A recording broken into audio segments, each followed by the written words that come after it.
فخر موجودات سید الاولین والآخرین امام الانبیاء شاہ عرب وعجم محمد عربی صلی اللہ علیہ وسلم کی شان سے اور ان کی رفعت اور منزلت سے وابستہ ہے کہ اللہ رب العزت نے کائنات پر سب سے بڑا اور عظیم احسان فرمایا جو اس پیغمبر کو دنیا میں مبعوث فرمایا۔ اس پیغمبر کے بحیثیت پیغمبر ہمارے اوپر کیا حقوق ہیں یہ ایک تسلسل کے ساتھ ذکر ہو رہی ہیں۔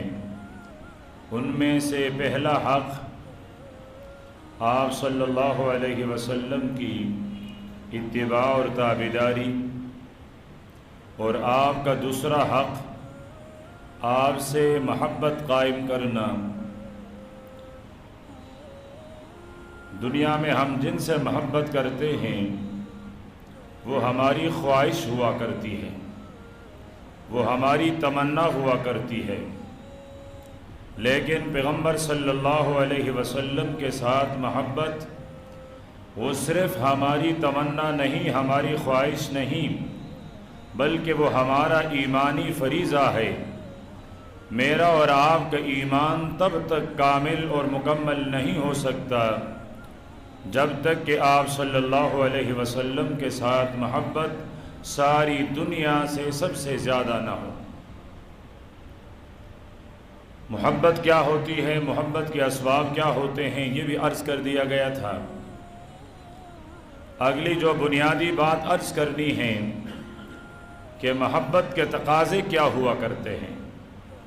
کوئی بھی انسان اگر کسی کے ساتھ محبت کرتا ہے تو پھر اس محبت کا تقاضا کیا ہے، اس محبت کا فرض کیا ہوتا ہے۔ یہ محبت انسان سے، اپنے محبت کرنے والے سے، اپنے محب سے، اپنے عاشق سے کیا مانگتا ہے۔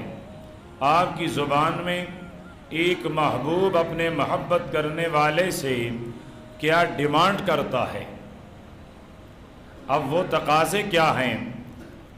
تو آپ صلی اللہ علیہ وسلم کے محبت کا سب سے پہلا اور سب سے بڑا تقاضا وہ آپ صلی اللہ علیہ وسلم کی توقیر، آپ کی عزت اور آپ کا احترام ہے۔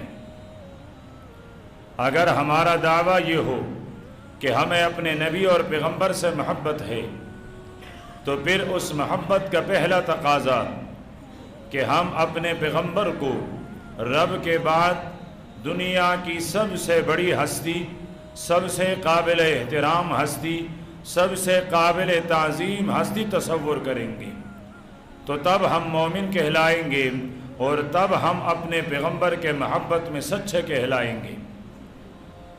اور اگر ہمارا دعویٰ یہ ہو کہ ہمیں اپنے نبی اور پیغمبر سے محبت ہے، لیکن ہماری نظر میں ہمارے والد، ہمارے بھائی، ہماری مال دولت، سرمایہ، عہدہ، منصب، کوئی بھی چیز اگر پیغمبر سے زیادہ قابل احترام اور قابل وقت ہوگی تو پھر ہم اور آپ کامل مومن بھی نہیں ہو سکیں گے، اور پیغمبر کے ساتھ ہماری محبت کامل نہیں ہوگی۔ قرآن پاک میں اللہ پاک نے ارشاد فرمایا، اِنَّا أَرْسَلْنَاكَ شَاهِدًا وَمُبَشِّرًا وَنَذِيرًا، کہ محبوب میں نے آپ کو خوشخبری بنا دینے والا بھیجا ہے، خیرخواہی کے ساتھ ڈرانے والا بنا کر بھیجا ہے، اور فرمائے کیوں؟ لِتُؤْمِنُوا بِاللَّهِ وَرَسُولِهِ وَتُعَزِّرُوهُ وَتُوَقِّرُوهُ، اس لیے کہ یہ لوگ سب سے پہلے اللہ پر ایمان لائے، پھر اللہ کے رسول پر ایمان لائے، اور اس کے بعد فرمائے محبوب یہ آپ کی تعظیم کریں، آپ کی عزت اور آپ کا احترام کریں۔ کتنا احترام کریں؟ سرور دو عالم صلی اللہ علیہ وسلم بیمار ہیں، حجرے سے یہ حکم آیا ہے کہ مروا ابا بکر فلیصلی بالناس، میرے خلیفہ، میرے جانشین، افضل البشر بعد الانبیاء حضرت ابو بکر سے کہا جائے وہ میرے مصلی پر کھڑے ہو کر امت کے لیے نماز پڑھائے۔ حضرت ابو بکر رضی اللہ تعالیٰ عنہ نے نمازیں پڑھانا شروع کیے۔ ایک نماز ایسی بھی آئی حضرت ابو بکر نے تکبیر تحریمہ بھی کہہ دیا، سورہ فاتحہ کی قرات بھی شروع ہو گئی۔ اتنے میں پیارے پیغمبر حجرہ عائشہ سے باہر نکلے۔ آپ کے چہرے کی چمک اور نورانیت نے مسجد نبوی کو منور کر دیا۔ نماز کے اندر صحابہ کرام نے محسوس کیا کہ اب اللہ کے پیارے پیغمبر حجرے میں نہیں بلکہ حجرے سے باہر تشریف لا چکے ہیں۔ صحابہ کرام کے سہارے پر چلتے ہوئے صف میں آئے تو حضرت ابو بکر پیچھے پلٹنے لگے، سرکنے لگے۔ آپ نے منع بھی فرمایا کہ مکانہ کا یا ابا بکر، ابو بکر اپنی جگہ رہیں، لیکن وہ پیچھے آئے۔ اللہ کے نبی نے نماز پڑھائی۔ بعد میں پوچھا، ابو بکر آپ کو نماز پڑھانی تھی، آپ اپنی جگہ کھڑے رہتے، آپ کیوں پیچھے آئے؟ عرض کرنے لگے، اللہ کے محبوب آپ موجود ہوں، دونوں جہانوں کے سردار موجود ہوں، امام الانبیاء موجود ہوں، جس کے پیچھے آدم سے لے کر حضرت عیسیٰ علیہ السلام سمیت تمام نبی مقتدی بن کر نماز پڑھتے ہوں، مجھ ابو بکر کی مجال کہ میں اس کا امام بنوں، میں اس کے موجودگی میں مصلی پر رہوں۔ یہ ہے پیغمبر صلی اللہ علیہ وسلم کی تعظیم اور توقیر۔ تو فرمایا کہ پیغمبر کے محبت کا پہلا تقاضا کہ آپ صلی اللہ علیہ وسلم سے بے پناہ، بے حساب، بے شمار آپ کی توقیر اور عزت کی جائے۔ بہت سارے مثالیں ہیں لیکن وقت انتہائی مختصر ہوتا ہے۔ آپ صلی اللہ علیہ وسلم کے محبت کا دوسرا سب سے بڑا تقاضا کہ پیغمبر کی محبت ہم سے کیا چاہتی ہیں، کیا مطالبہ کرتی ہیں۔ آپ صلی اللہ علیہ وسلم کے حکم سے آگے نہ بڑھنا، آپ صلی اللہ علیہ وسلم کے حکم کو پس پشت نہ ڈالنا، اور آپ صلی اللہ علیہ وسلم کے موجودگی میں، آپ کی مجلس میں اپنی آواز کو پیغمبر کی آواز پر بلند نہ کرنا۔ اگر اللہ کے نبی موجود ہیں تو پھر کسی کو یہ حق حاصل نہیں کہ وہ نماز میں اس سے آگے بڑھے، وہ راستے پر چلتے ہوئے اس سے آگے بڑھے، بلکہ پھر ساری مخلوق، ساری کائنات اس کے پیچھے چلے گی۔ اور اگر اللہ کے نبی مجلس میں موجود نہیں، پھر اپنی رائے کو، اپنی خواہش کو، اپنے دادا پردادا، اپنے قبیلے کے سردار، خان، نواب، وڈیرے، اس کے حکم کو فوقیت دینا اور پیارے پیغمبر کے حکم کو پس پشت ڈالنا، یہ محبت کا تقاضا نہیں ہے۔ پھر یہ آدمی سمجھ لیں کہ میری زبان تو کہتی ہے میرے پیغمبر سے میری محبت ہے، لیکن میرا دل پیارے پیغمبر کی محبت سے خالی ہے۔ اس لیے کہ یہ محبت انسان کو مجبور کرتی ہے کہ وہ اپنی تمام تر زندگی میں، خواہ وہ غمی کی زندگی ہے، خواہ وہ خوشی کی زندگی ہے، خواہ وہ جلوت کی زندگی ہے، خواہ وہ خلوت کی زندگی ہے، جس حال میں بھی ہیں، لیکن ہر حال میں اس کی آنکھوں کے سامنے، اس کی فکر کے سامنے صرف اور صرف یہ بات مد نظر ہوگی کہ میرے پیغمبر کا اس وقت میرے طرف کون سا حکم اور کون سا سنت عمل متوجہ ہے، اور اس عمل کو یہ بجا لانا، پورا کرنا اپنے لیے ایمان کا حصہ سمجھے گا، تو تب سمجھے کہ میرے دل میں میرے پیغمبر کے ساتھ محبت کا شمع روشن ہے۔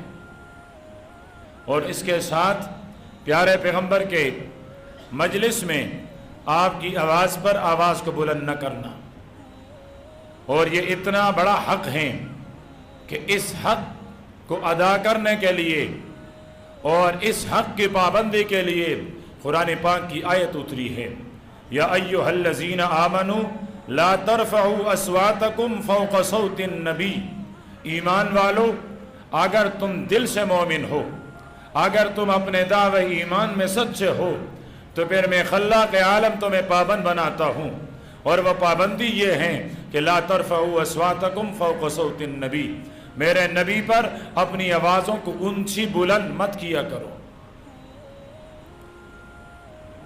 اس آیت کے اترنے کے بعد صحابہ کرام اتنے مدھم آواز میں آپ سے گفتگو کرتے کہ اکثر تو آپ کو پوچھنا پڑتا کہ آپ نے کیا کہا، ذرا اونچی آواز سے کہیں۔ ایک صحابی ان کی آواز فطرتاً اونچی تھی، حضرت ثابت بن قیس رضی اللہ تعالی عنہ گھر میں بیٹھ گئے۔ ایک دن اللہ کے نبی نے نہیں دیکھا، دوسرے دن نہیں دیکھا۔ صحابہ کرام سے پوچھا کیا ہوا؟ حضرت ثابت نظر نہیں آتے ہیں۔ پڑوسی عرض کرنے لگا اللہ کے محبوب بیمار بھی نہیں ہیں، اگر بیمار ہوتے تو مجھے پتہ ہوتا۔ یہ ہے صحابہ کرام کا معاشرہ کہ اگر وہ بیمار ہوتے تو مجھے پتہ ہوتا، اتنا تو مجھے معلوم ہے کہ وہ بیمار نہیں۔ اور ہمارے معاشرے میں تو آپس میں اتنا زیادہ تعلق ہے کہ بھائی سے پوچھے آپ کا بھائی نظر نہیں آتا، کہتے جی مجھے کیا پتہ، کیا آپ اکیلے رہتے ہیں؟ نہیں ایک گھر میں رہتے ہیں۔ پھر ملاقات کبھی کبھار ہو جاتی ہے۔ اور وہاں صحابی فرماتے ہیں مجھے میرے پڑوسی کے بارے میں علم ہے، اگر وہ بیمار ہوتا تو ضرور میں اس کے وہاں چلا جاتا، لیکن وہ بیمار نہیں ہے، میں پوچھ لیتا ہوں۔ جا کر پوچھا کہ حضرت نے آپ کو یاد فرمایا ہے۔ عرض کرنے لگے میں اب پیارے پیغمبر کے مجلس میں نہیں جا سکتا، وجہ کیا ہے؟ عرض کرنے لگے میری آواز بلند ہے، اور اللہ پاک نے منع فرمایا ہے کہ پیغمبر کی دربار میں پیغمبر پر اپنی آواز کو بلند مت کیا کریں، اگر آپ میں سے کسی نے ایسا کیا تو اللہ تمہارے تمام اعمال کو ضائع کر دیں گے، بیکار کر دیں گے، بے ثواب بے اجر بنا دیں گے۔ تو مجھے ڈر ہے کہ کہیں میں نے اونچی آواز سے بات کی تو میرے سارے اعمال یہاں تک کہ ایمان بھی خبت اور ضائع ہو جائیں گے۔ صحابی نے عرض کی اللہ کے رسول، حضرت ثابت تو اس ڈر کی وجہ سے نہیں آتے۔ فرمایا جاؤ ثابت سے کہو تم تو جنتی ہو، تم آیا کرو۔ اور یہی صحابی جب مجلس میں آیا کرتے تھے تو صحابہ کرام فرماتے ہیں کہ یہ تو لسان نبوت سے خوشخبری پایا ہے کہ یہ جنتی ہیں، یہ چلتا فرش پر ہیں، ہماری مجلس میں ہوتا ہے لیکن ہے تو یہ جنتی۔ تو آپ صلی اللہ علیہ وسلم کے محبت کا دوسرا سب سے بڑا تقاضا کہ آپ کے سامنے آواز کو پست کیا جائے۔ ہمارے کچھ دوست کہتے جی حضور آئے ہیں، آ رہے ہیں، اور پھر مجھ جیسا آدمی مصلی پر بھی کھڑا ہو جاتا ہے۔ اگر امام الانبیاء آئے ہیں تو پھر آپ کی اتنی بڑی ہمت، حضرت ابو بکر کو تو ہمت نہیں ہوئی کہ آپ حضرت ابو بکر سے بھی بڑے بہادر نکلیں، آپ اس سے بھی بڑے مومن نکلیں، آپ اس سے بھی بڑے دین کے متبع نکلیں کہ آپ کے پیچھے میرا محبوب نماز پڑھیں، آپ اس کو اپنا مقتدی بنا لیں۔ حضرت ابراہیم نے اس کو اپنا امام مانا، حضرت نوح نے اس کو اپنا امام مانا، حضرت آدم جو ساری کائنات کے دادا ہیں انہوں نے تو اپنا امام مان لیا، اور آپ نے اس کو اپنا مقتدی مان لیا۔ کسی پر تنقید مقصود نہیں، لیکن عقیدہ بنانا، ایمان بنانا، صحیح نظریات دینا، یہ اس منصب کی ذمہ داری ہوا کرتی ہے۔ آپ صلی اللہ علیہ وسلم کے محبت کا تیسرا سب سے بڑا تقاضا کہ پیارے پیغمبر کی نسبت جس جس چیز سے ہوئی ہے ان تمام چیزوں کو احترام کی نگاہ سے دیکھنا۔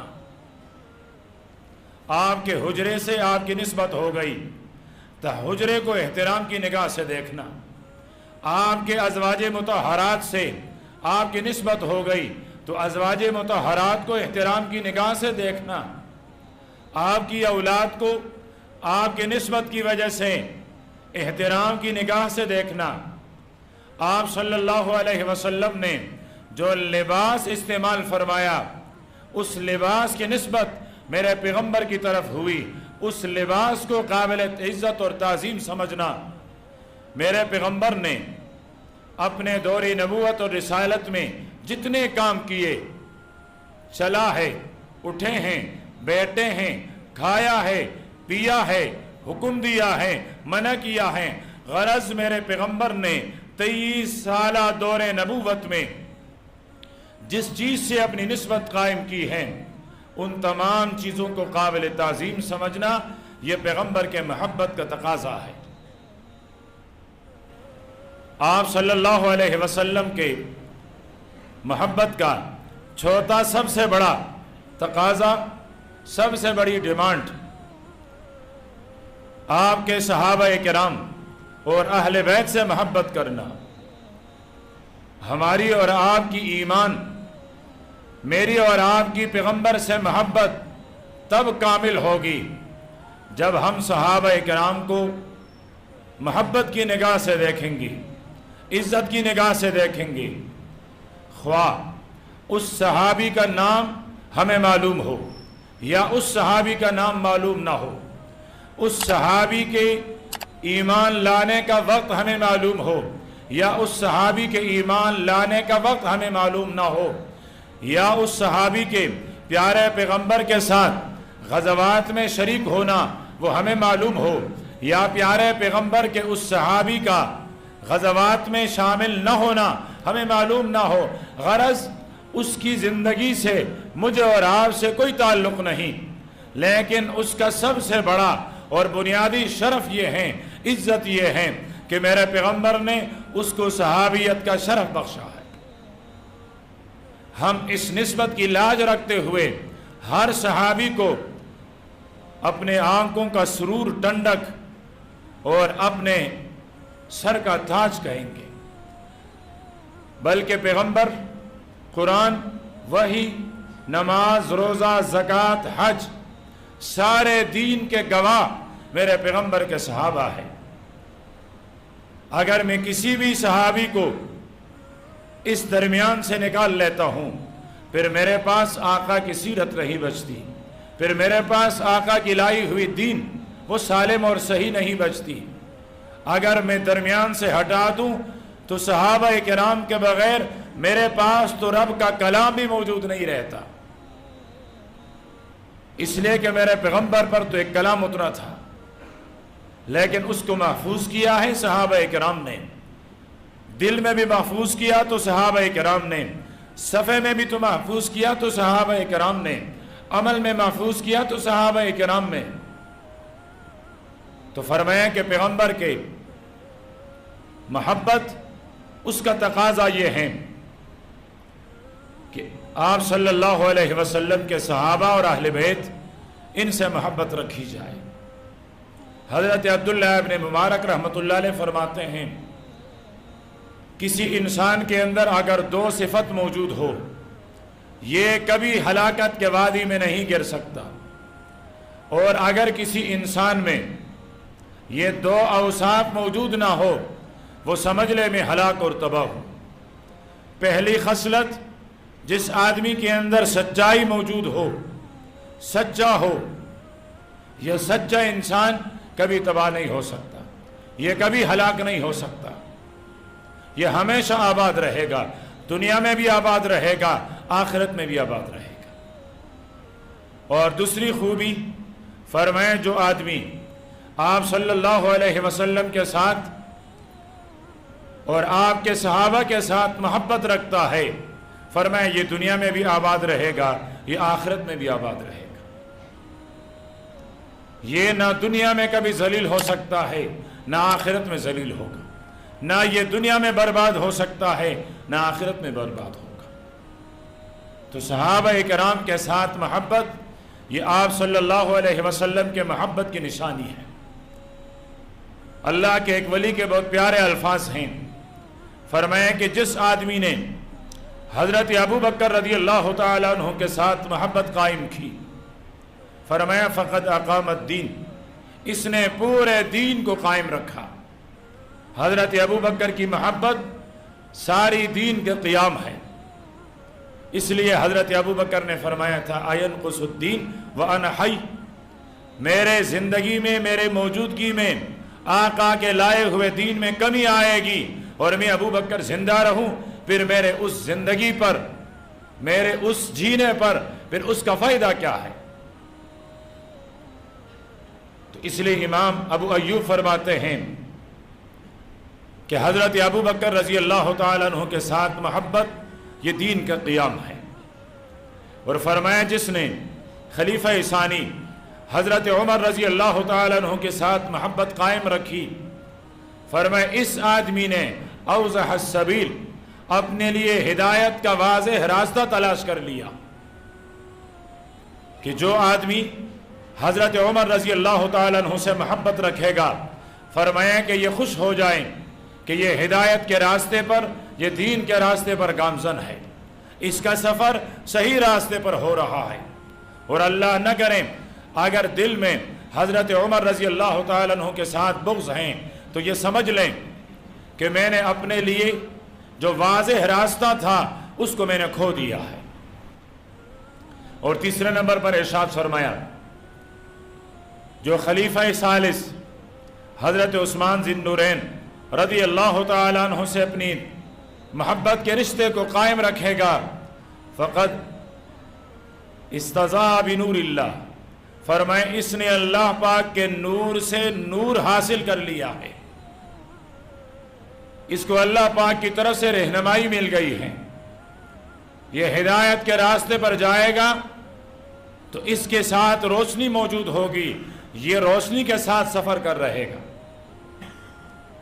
اور چوتھے نمبر پر ارشاد فرمایا جس نے خلیفہ رابع داماد پیغمبر فاتح خیبر حضرت علی المرتضی رضی اللہ تعالیٰ عنہ کے ساتھ اپنے محبت کے رشتے کو قائم رکھا، فرمایا اس نے عروہ وثقی، اسلام کے اس مضبوط کھڑا، اس نے اس کھڑے کو اپنے ہاتھ میں لیا ہوا ہے. اب اسلام کا کھڑا، ایمان کا کھڑا، یہ اس کے ہاتھ سے چھوٹنے نہیں پائے گا، بلکہ اس نے ایمان اور اسلام کو مضبوطی سے تھامے رکھا ہے. کہیں اللہ کے رسول صلی اللہ علیہ وسلم نے فرمایا جو میرے صحابہ سے محبت کرے، فرمایا کہ وہ مجھ سے محبت کرتے ہیں، اور جس نے مجھ سے محبت کی اس نے اللہ سے محبت کی، اور جو اللہ کے ساتھ محبت کرتا ہے ان کے لیے جنت واجب ہے، وہ جنتی ہیں. کہیں اللہ کے رسول صلی اللہ علیہ وسلم نے فرمایا جو آدمی میرے صحابہ سے محبت کریں، فرمایا کل قیامت میدان حشر میں ان کا محافظ رہوں گا. کیا شان ہوگی اس آدمی کی جس کا باڈی گارڈ، جس کا محافظ اللہ کا نبی ہو. فرمایا جو میرے صحابہ سے محبت کرتا ہے، قیامت کے دن میں اللہ کا نبی ان کا باڈی گارڈ، میں ان کا محافظ ہوں گا. کہیں اللہ کے رسول صلی اللہ علیہ وسلم نے فرمایا جو میرے صحابہ سے محبت کریں، فرمایا کل حوض کے کنارے پر آئے گا اور میں اسے حوض کوثر کا جام پلاؤں گا، جس کے متعلق اللہ کے رسول نے فرمایا جس نے ایک دفعہ پیا لا یسمع بعدہ ابدا، اس کے بعد کبھی اس کو پیاس نہیں لگے گی. کس طرح ہیں؟ فرمایا احلی من العسل، شہد سے زیادہ میٹھا، دودھ سے زیادہ سفید وہ پانی جن جاموں سے پلایا جائے گا، جن برتنوں سے پلایا جائے گا. فرمایا کہ عدد نجوم السماء، جتنے آسمان کے تارے ہیں اتنے زیادہ اور اتنے چمکدار، صاف اور شفاف. اور جس کو اللہ کے نبی نے حوض کوثر کا جام پلایا وہ جنتی ہوگا. تو فرمایا جو میرے صحابہ سے محبت کرے گا میں حوض کوثر پر اس کا انتظار کروں گا، اور وہ حوض کوثر پر میرے پاس آئے گا اور میں کوثر کا جام پلاؤں گا. تو آپ صلی اللہ علیہ وسلم کے محبت کے تقاضوں میں چوتھا تقاضا کہ آپ کے اصحاب اور آپ کے اہل بیت ان سے محبت رکھی جائے، یہ آپ صلی اللہ علیہ وسلم کے محبت کا تقاضا بھی ہے اور محبت کا حق بھی ہے۔